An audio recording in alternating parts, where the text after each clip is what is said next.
पहला तो है हमने पढ़ा, रीड।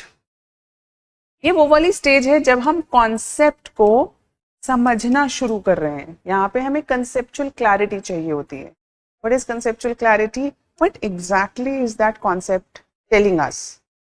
उसके बाद नेक्स्ट स्टेप में हम लोग रिवाइज करते हैं। मोस्टली जो स्टूडेंट्स होते हैं वो इसी कॉन्सेप्ट को दोबारा याद करने की कोशिश करते हैं। वो दोबारा से, यानी पहले पेंसिल से मार्क किया, फिर मार्कर से, येलो मार्कर से मार्क किया, दोबारा ऑरेंज से कर दिया, फिर पिंक से कर दिया।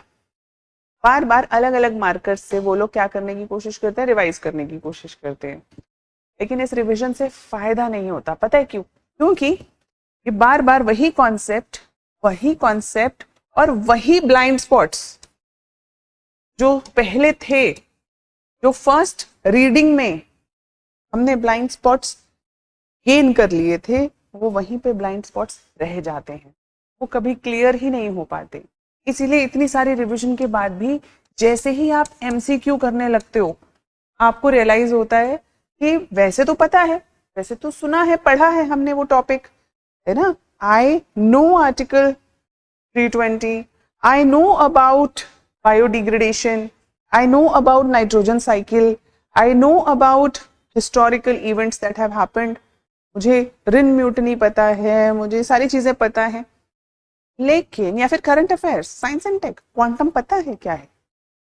जैसे ही कोई कंसेप्चुअल क्वेश्चन आएगा, उस वक्त पे क्वेश्चंस में जैसे ही आपके पास ऑप्शंस आएंगे, आपके मोस्टली क्वेश्चंस को कहीं ना कहीं, आपको ये बात तो पता ही होगी कि जो प्रीलिम्स के क्वेश्चंस बनाए जाते हैं, कुछ इजी बनाए जाते हैं, कुछ मॉडरेट डिफिकल्टी के साथ बनाए जाते हैं, और कुछ डिफिकल्ट बनाए जाते हैं।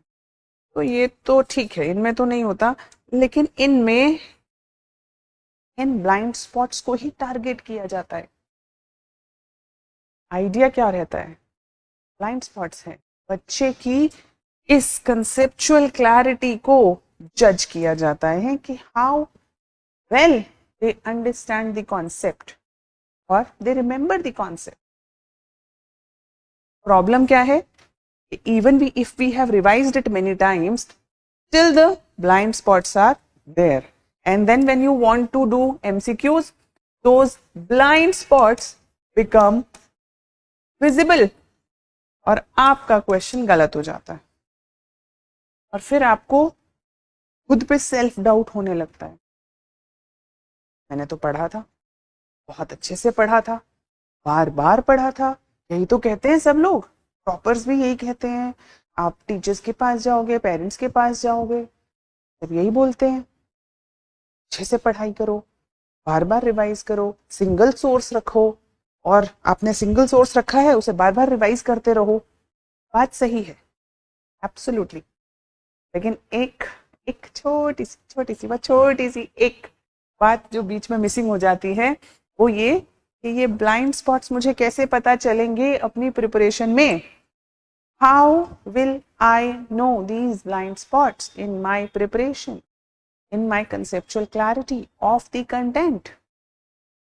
It's good that I have read one book and I have revised it many times, but वो areas का क्या, जहाँ बार बार मेरा ध्यान जा ही नहीं रहा, उन एरियाज का कहाँ जहाँ मेरे को कंफ्यूजन है लेकिन मुझे पता नहीं है। उसके लिए कई सारी टेक्निक्स होती हैं, उसमें से एक टेक्निक जिसके लिए आज हम बात करेंगे, जिसे हम समझने की कोशिश करेंगे, वो है फाइनमैन टेक्निक। एक फिजिसिस्ट थे, रिचर्ड फाइनमैन।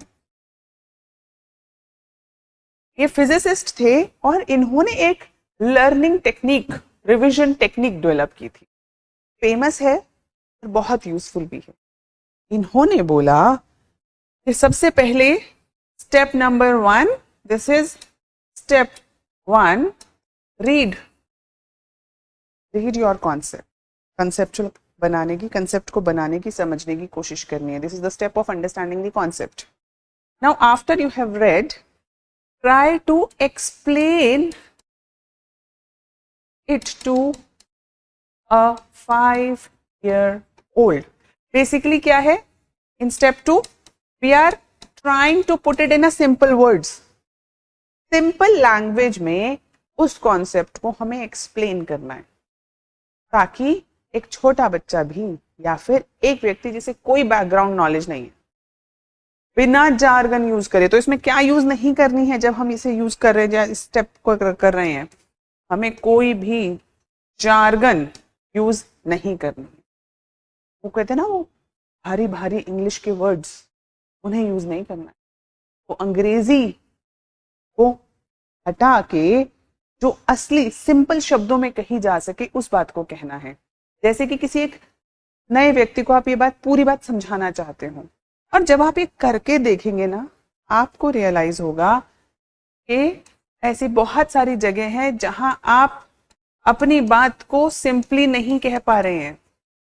ऐसी जगह है जहां पे आपको या तो भारी इंग्लिश यूज करनी पड़ रही है या कंफ्यूजिंग, आप खुद ही कंफ्यूज हो गए कि इस बात को मैं सिंपली कैसे कहूं, ये तो कहीं नहीं जा सकती। क्योंकि जब वो फिजिसिस्ट होके फिजिक्स को सिंपली एक्सप्लेन कर पा रहे थे, हमारे तो सारे टॉपिक्स ऐसे हैं कि सिंपली एक्सप्लेन किए जा सकते हैं। आम आदमी से जुड़े हुए टॉपिक्स होते हैं यूपीएससी के, तो हमारी लाइफ से जुड़े हुए टॉपिक्स होते हैं, तो उनको तो सिंपली एक्सप्लेन किया ही जा सकता है। और जब आप इन ब्लाइंड स्पॉट्स को स्टेप 3 में रिकॉग्नाइज कर लेते हो तो आप जाते हो अपने लास्ट स्टेप पे, that is revisiting the concept and revising. तो आपने अपने वापस से जाके वो पढ़ेंगे और फिर उसे दोबारा से एक्सप्लेन करने की कोशिश करेंगे सिंपल लैंग्वेज में। और जब आप किसी कॉन्सेप्ट को ही अपनी पढ़ने की चीज एक्सप्लेन कर सकते हो सिंपल शब्दों में, बच्चे को समझाना हो, तो वो आपको समझ आ चुका है।